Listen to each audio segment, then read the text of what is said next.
Good morning, thank you for joining our webinar.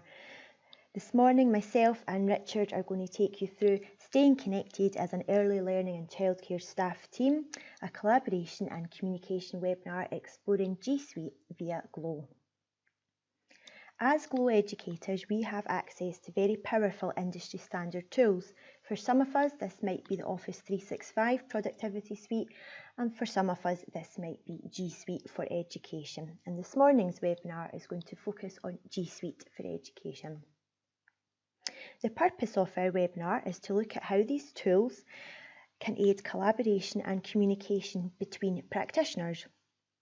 Access to Glow is restricted to learners and educators and is not available for parent access. However, there is a number of resources provided to help keep parents informed about their children's learning, and the links are provided on this slide.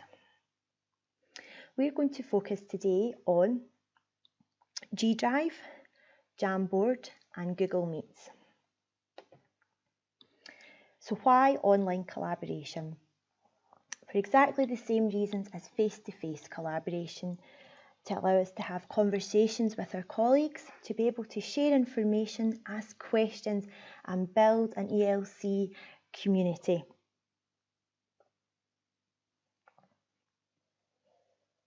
Okay, so I've logged into Glow and I'm on my personal launchpad. Your launchpad might look slightly different because your personal launchpad is custom to you, and I have arranged the tiles to all the shortcuts of the apps that I use the most. So you're looking for this one, Google Drive, and if you don't have that on your personal launchpad, if you scroll to the bottom where you can see an empty tile and it says add, click on that. And then we want to add app from library. And then at the top right, we do a wee search. I'm going to put in G Suite. And there it is, the Google Drive tile. Now, I already have it on my launchpad, so it's not going to give me the option to add. It's only going to give me the option to remove, but you will see here, add to my launchpad. You would click on that and then just go back, top left here, back to your launchpad. And that is where it will appear. Yeah, and like Eva was explaining there, you can add it to your launchpad, and here you can see my Google Drive here on my launchpad. So I'm just going to click into it, and what that does is it takes you to your Google Drive area. As Eva was saying, it's cloud-based, so everything saves automatically in here. You can access it as long as you've got an internet connection. It saves the necessity to save anything because it saves automatically. And Eva's speaking about collaboration and how you can collaborate with people when they're not in the building, when people are in different places. And Eva's already set up this folder and I've got access to it because under the permissions Eva has shared it with me. So if I click in Eva's little demo folder there, you can see how she has created all these different folders, and you could have staff rota or meetings or newsletters. So I'm just going to go back to the actual drive and show you how you create a new folder. And like Google and Microsoft, there's usually 2 or 3 different ways of doing this, so I'll show you both of them. The one is just to right click on your mouse, and here, as you can see, you can create a new folder. You can also upload existing folders that you might have on your hard drive, and you can also upload full folders. So if you get full folders of images or something you want to share with other members of staff so they can collaborate on it, you can. You can go straight into creating an individual doc, a sheet or a slide, the exact same way OneDrive works. The other way of creating it, not only through the right click, is up here and pressing the plus, and it gives you the exact same option. So I'm just going to create a brand new folder here called test, just so you can see how it works, and I just hit create, and now there is my test folder. So now if I want to create a new folder, I can click in that folder. If I wanted to drag and drop existing files, like I said just 30 seconds ago, I can also right click and do the exact same thing. But I'm going to show you how myself and Eva can collaborate real time, immediately on a Google Doc very, very quickly. So Google Docs is just like Word. So if I hit Google Docs, it takes me to a new window, and here is my Google Docs, very, very similar to Word. I'm going to insert a table very, very quickly. And as you see, the more table you pull down, it increases the size of it. Name agenda point and action. And because that file has been shared with Eva in the drive, Eva can now collaborate on that file. A little icon has popped up there at the top right hand side, and Eva is beginning to type here, as you see, guard and tidy up. So a really useful tool, Google Drive, and also docs and slides within it for creating pieces of paper that you can collaborate with remotely when you're not in the same room with each other. And that came through almost instantly after you had hit the share button, and I just checked into the shared with me files in my G Drive, and I was able to get in there and access that. And you can see that we're both now in that document and we're collaborating on this in real time, so there's no need for us to be working on it independently, doing file, save as, naming it with our initials and the date or the time or whatever, because we can both work in that at the same time. So it saves us lots of time, and it's just much easier to access, and that's accessing on any device. So anywhere that you can log in, you have an internet connection, you can log in via Glow, you're able to access that. So just another couple of little tips here. You can rename the file up here at agenda point to anything you want, and also you can move the folder to a different place within the drive, so you can move it to different places if you want to, if it's not in the same place, so you can move it around the kind of shared area within Google Drive. So really easy, and as Eva said there, because it's a cloud-based, it's online, it's saving automatically, so I don't need to save anything. I can just close that window and I can go back now to my folder that I created called test within my drive, and you can see there immediately, there were the little headings that I added, and there was the content that Eva added. So if I go back to my drive even further, there's my folder, it's sitting there all ready to go, and I've got one other person collaborating that with me now, and that's Eva. So really straightforward, very quick and really efficient to use at this moment in time when we're working more remotely from home. So the next thing I'm going to show you is how to do slides, and Eva's going to do that, aren't you, Eva? Yep, I am. So I will start sharing my screen. Okay, so I've opened up my drive, and I'm just going to go into my ELC demo folder. So this folder has been shared with everybody in the nursery that I work alongside. So any of the files that are in here, all the staff have access to working on them. So I'm just going to create a new folder, and I'm just going to do that by right clicking, new folder, and this is going to be called staff intros. And then within that folder, I'm going to create a new slide. So right click, Google Slides, create and share. So the purpose of this slide is to introduce all the staff to all the new children.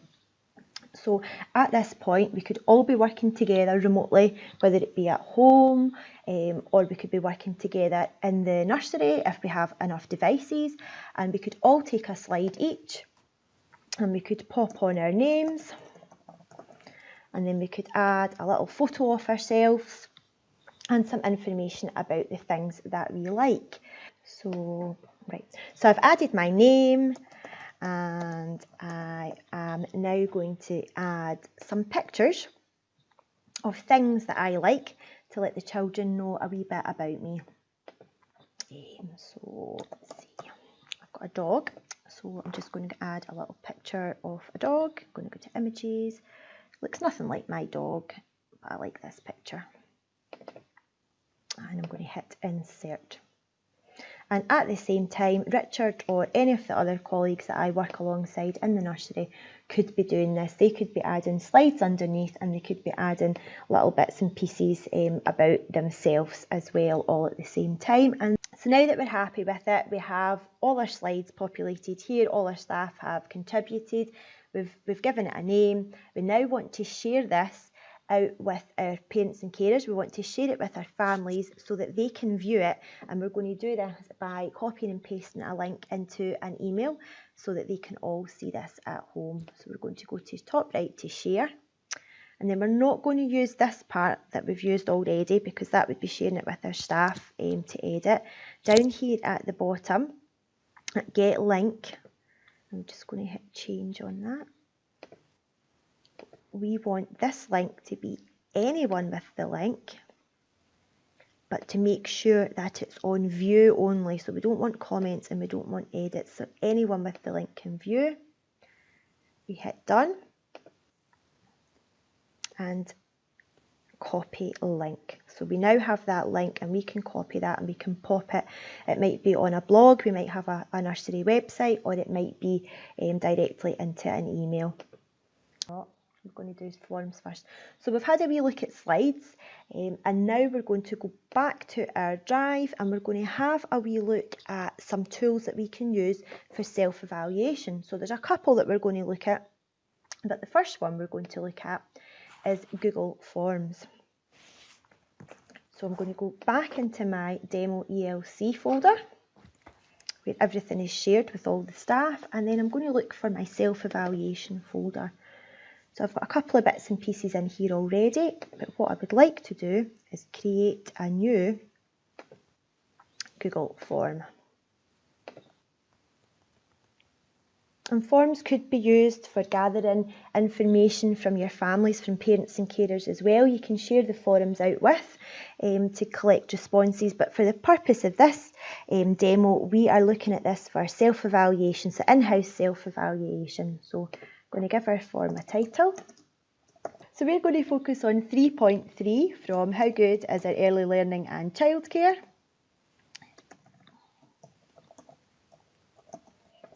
Developing creativity for life and learning. And the first question there we're going to focus on is developing creativity.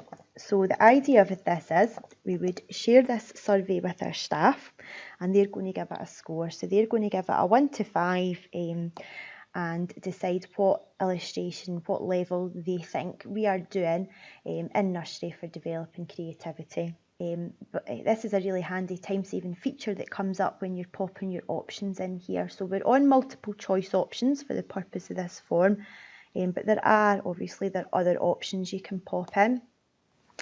But we just want to have numbers 1 to 5, so we're going to use multiple choice. So we've got a level 1 illustration, and there just before I go to add level 2, can you see that the suggestions have popped up here? So it's given me the option, do I want to add 3, 4 and 5, and I absolutely do.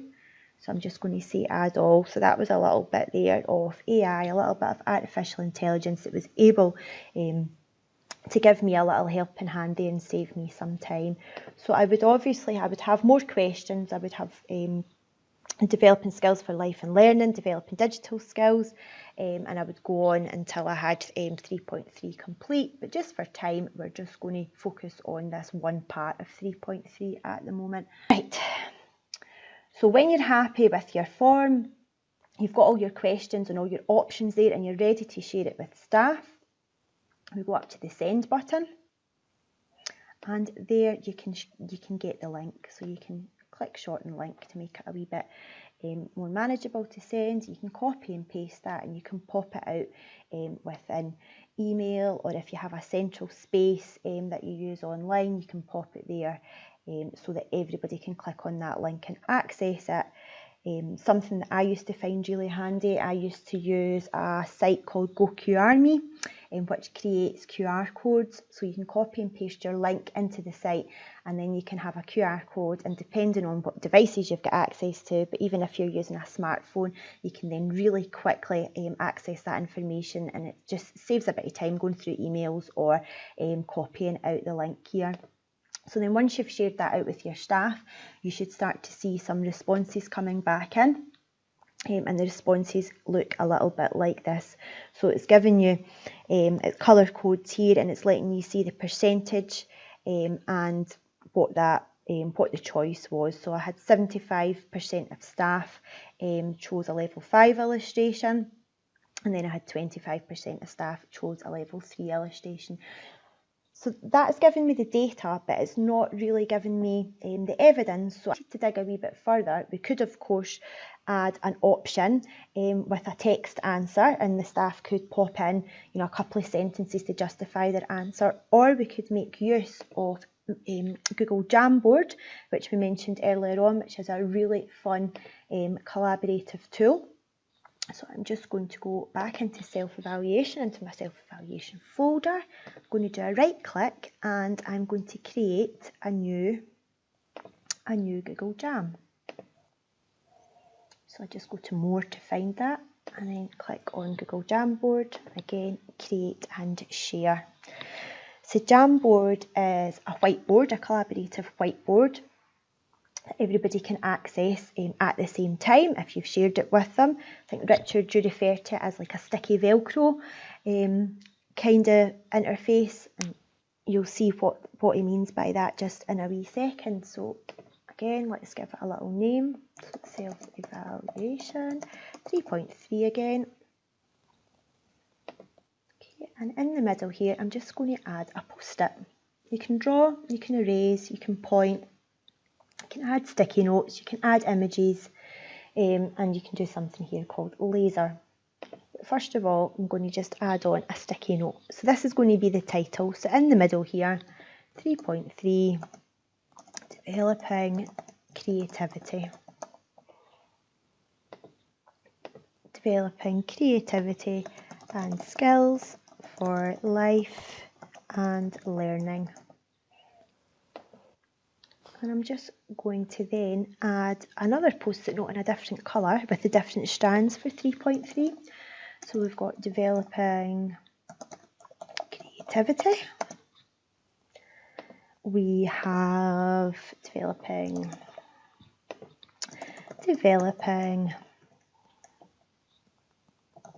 skills for life and learning. I'm trying to type too fast here, I think. And we have developing digital skills.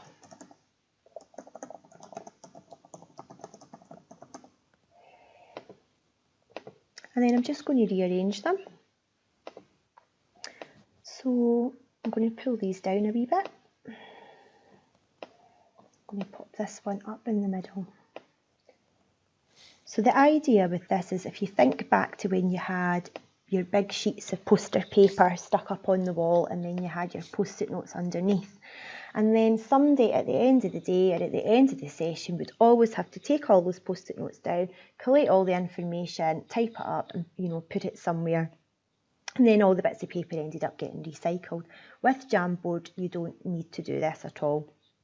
So you can pardon me, you would share this then with your staff. So I've shared this at the moment with Richard because he's the only person in my pretend ELC G Drive folder.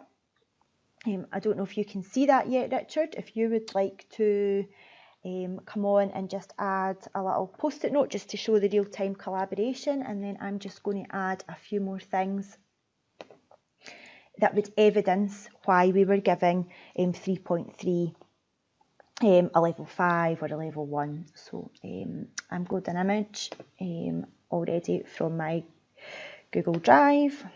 So I'm going to go back into the same folder. I've got some things that I popped in there earlier on that would help me out.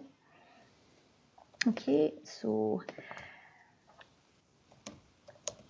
down here next to developing digital skills, I would add this photograph. And I would pop it there beside. And that is saying that there was a Digital Schools Award, and then obviously could expand on it by adding another post-it note with some more information. And there you can see Richard has come in at the same time, and he has added his post-its to correspond with whatever strand of 3.3 we were talking about. And you might have still had the bit of dialogue where you've used the post-it notes, and that's absolutely fine still to do that. There's room for both of these ways of working, but to save a bit of time and to save some typing up, you could simply then take a photograph of it and you could pop that then onto your Jamboard. And there's loads of other reasons that you might want to use Jamboard as well. Self-evaluation is just one very small example. You might want to use this with the learners, so you might want to have this, a Jamboard up on your interactive panel. It could be for Walk to School Week, it could be for taking a vote for Scottish Book Week. You could have the children selecting photos, or you could be helping them to type in onto the post-it notes, or you could be making use of the draw and the pen facility there as well. So that's a wee bit of Jamboard. Next thing we're going to do is have a wee look at how you can start an online video conference via Google Meet. So at the moment we have limited staff in our centres, and we also have, even before the school closures, we have staff working split shifts because the hours have changed over the years. And I can remember having staff meetings towards the end of a week, and that didn't suit all staff because staff that were part-time maybe didn't work on those days. So web conferencing can really help out and allow you to still collaborate face-to-face, have your meetings, share your screens so everybody's involved in what the topic of the meeting is, but you can do that remotely. So I'm just going to go here to my little waffle up at the top, my Google Apps, and I'm going to go to Google Meet. Okay, so at the moment I'm working, let's say I work the start of the week, but Richard only works at the end of the week, and our staff meeting is going to be at the end of the week. So instead of me physically going to the centre, what we could do is we could start a meeting. Okay, so I'm just going to give the meeting a name, Friday staff meeting. Okay, and then I'm joining this meeting. It automatically does that, and it starts the camera. Okay, so I'm just going to turn the camera around because you're getting a look at my printer. There we are. So I'm just going to put my front camera on so you'll be able to see me. And now what I would like to do is I would like to bring Richard into this meeting.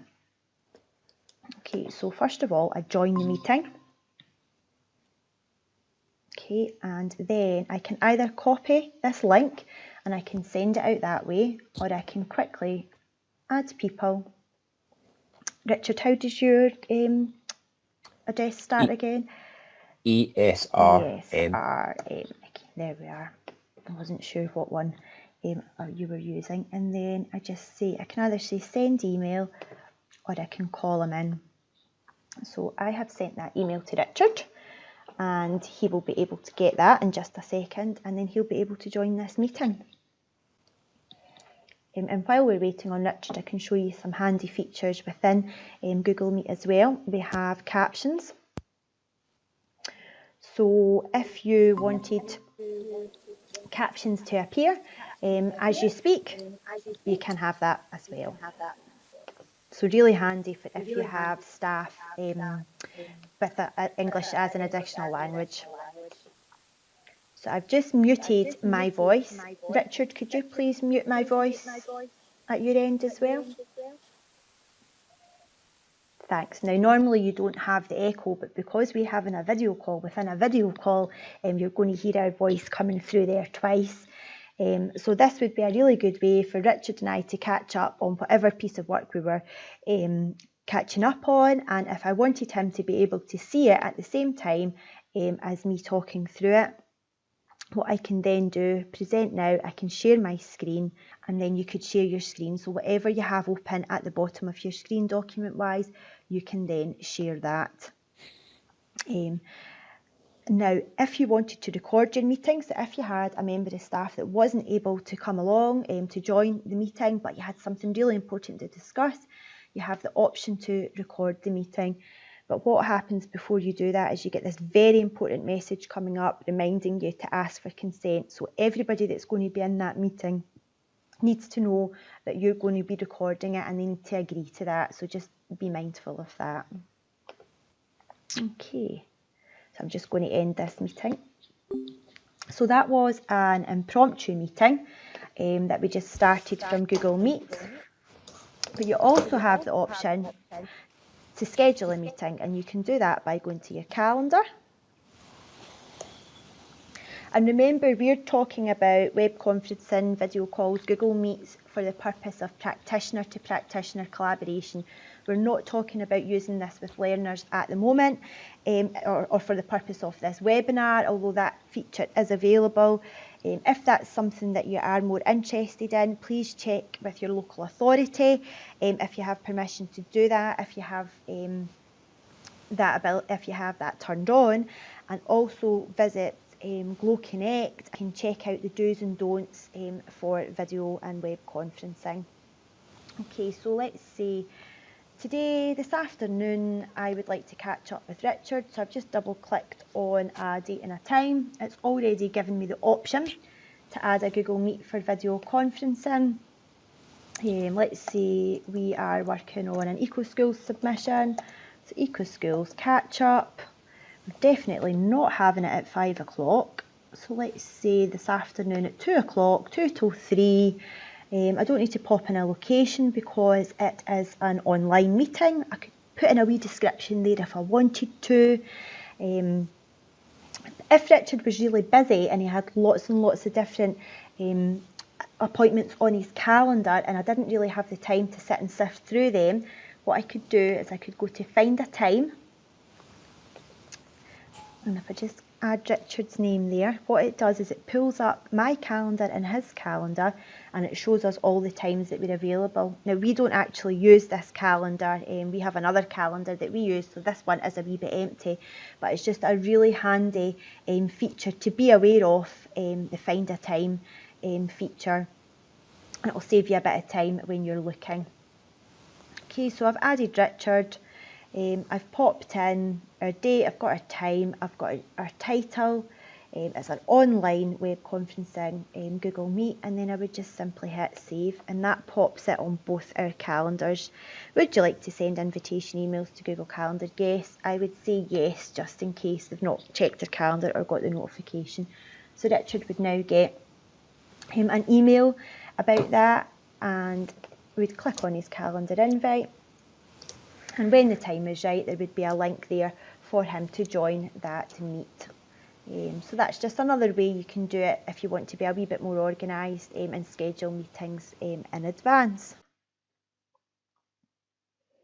Okay, so for some additional help, there are some handy tiles on the National Glow Launchpad.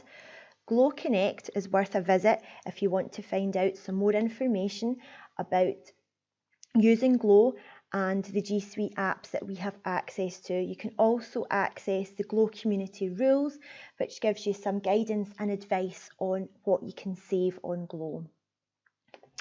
We have also provided some useful links here. We have the Glow Connect Google Meet link, we have G Suite Learning Centre, and my favourite, if you're a visual learner like me, you will enjoy the G Suite training videos and the Google for Education YouTube channel. Alternatively, if you add the Technologies Community tile onto your Glow Launchpad, that will provide you a shortcut to the Google Certified Teacher site, and also Microsoft and Apple there as well if you want to do a wee bit more professional development. And some other handy places to inform your professional development and just for finding the latest digital news, give our Twitter page a follow at DigiLearnScott. We also have our YouTube channel that hosts all our recorded webinars and some more interesting videos on there as well, so some examples of practice from all around the country. And we have our Digital Learning Community blog. This is where you can find out what webinars are upcoming, and again, even more digital news. And finally, a couple of links to some extremely handy places for early learning and childcare practitioners. We have a Wakelet, and a Wakelet, if you're not familiar with it, is a collection of links to online materials, and these can all be used to support your practice and professional learning.